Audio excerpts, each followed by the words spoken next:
Whispers of the Drowned. Part 1. The Forgotten Shore.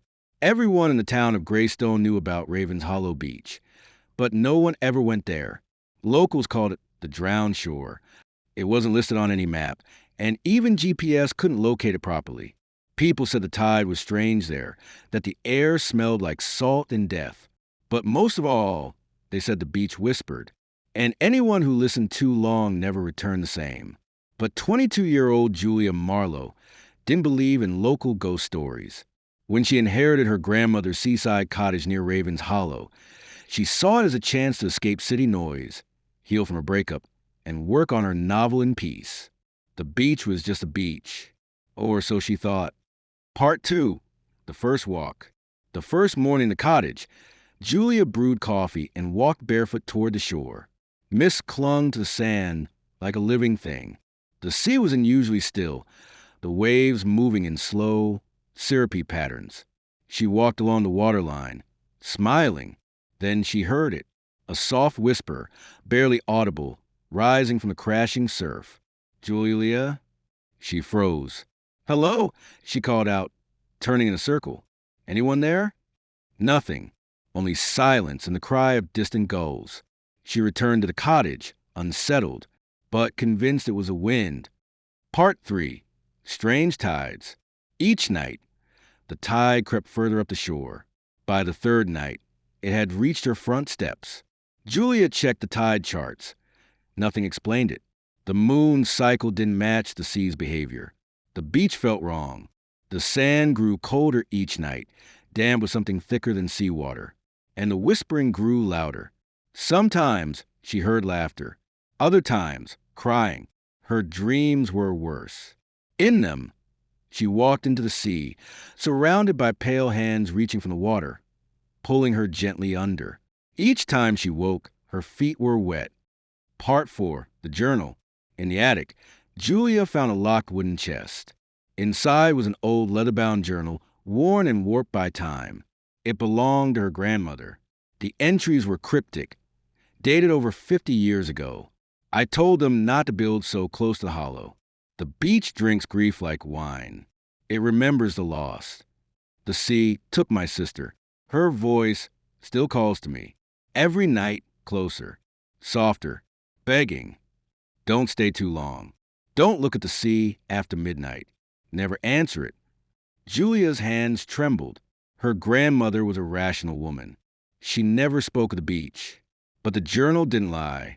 Part 5. The Warning. She went into town, desperate for answers.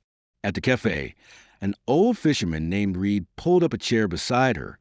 He saw the fear in her eyes and asked one question. "You heard them, didn't you?" Julia nodded. He sighed. Raven's Hollow wasn't always cursed. A long time ago, a shipwreck claimed 73 souls just offshore. No bodies were recovered. Locals held a vigil, but the sea, it didn't forgive being left alone. He leaned closer. "They whisper because they were forgotten. Their grief rots in the waves. And if you listen long enough, you become one of them." Julia laughed nervously. "You're kidding." Reed didn't smile. "They'll ask you to come closer. One night, you will. We all do." Part 6. Midnight Visitors.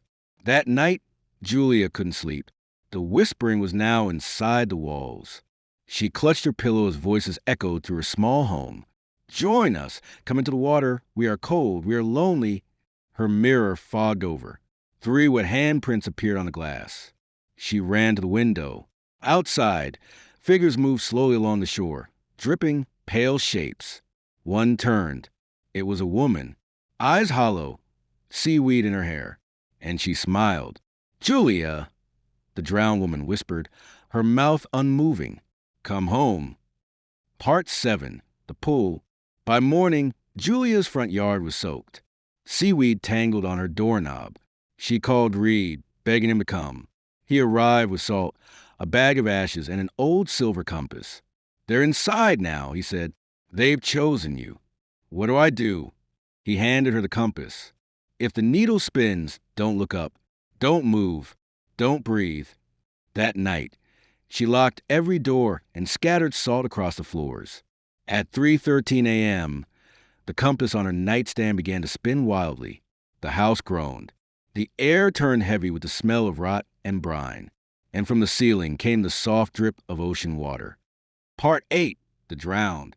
Julia awoke standing on the shore, barefoot in her nightgown, waves brushing her ankles. She didn't remember walking there. All around her, the drowned stood in silence. Some were missing jaws. Others had barnacles growing on their cheeks. And in the middle of them was a woman she saw in the mirror. "You're tired," she whispered. "You've lost enough. Let the sea take your sorrow." Julia backed away. "No." But the sea surged. Hands wrapped around her legs, cold and slimy. The whispering became screaming. She clawed at the sand, tried to escape, but the water dragged her under. Part 9. The Return. Reed found her body on the shore the next morning. But she wasn't dead. She was breathing, barely. He carried her inside, wrapped her in dry blankets, and sat beside her until she woke. When she did, her eyes were not her own.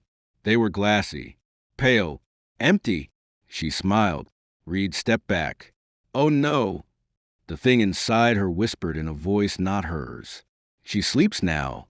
We speak for her. Soon, the tide will rise for others too." Epilogue. Ravens Hollow Beach has claimed dozens since Julia Marlowe. Tourists vanish. Hikers are found walking straight into sea at midnight. Sometimes their bodies return, but they never blink. And if you go near the beach at night, you'll hear them whisper, calling your name. The end.